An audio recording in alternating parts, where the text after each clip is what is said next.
মারিয়া পথশিশু হলেও সে রিডিং পড়তে শিখেছে। বই পড়তে তার খুবই ভালো লাগে, তাই রাস্তায় বই কুড়িয়ে পেলে সে পড়তে বসে।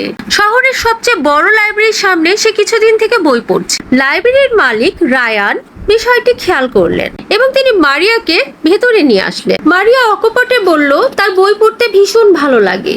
রায়ান মারিয়াকে লাইব্রেরিতে বই পড়ার অনুমতি দিলেন। পথশিশুর বই পড়ার এই আগ্রহকে রায়ান বাঁচিয়ে রাখতে চাইলেন, তাই নিজে থেকে তাকে পড়তে বসালেন। মারিয়া নিয়মিত রায়ানের কাছে পড়তে আসতো। মেয়েটার পড়ার ভীষণ আগ্রহ।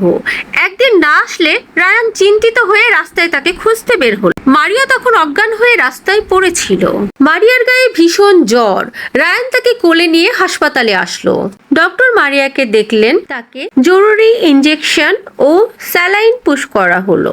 মারিয়া সুস্থ হয়ে উঠলে রায়ান তাকে কোলে করে বাড়ি নিয়ে গেল। মারিয়া সুস্থ হয়ে আবার নতুন করে পড়াশোনা শুরু করলো। মারিয়াকে তিনি একটি ভালো স্কুলে ভর্তি করিয়ে দিলেন এবং নিজের সন্তানের মতো তার যত্ন করতে থাকলেন। বছর শেষে পরীক্ষায় মারিয়া সর্বোচ্চ নাম্বার পেয়েছে।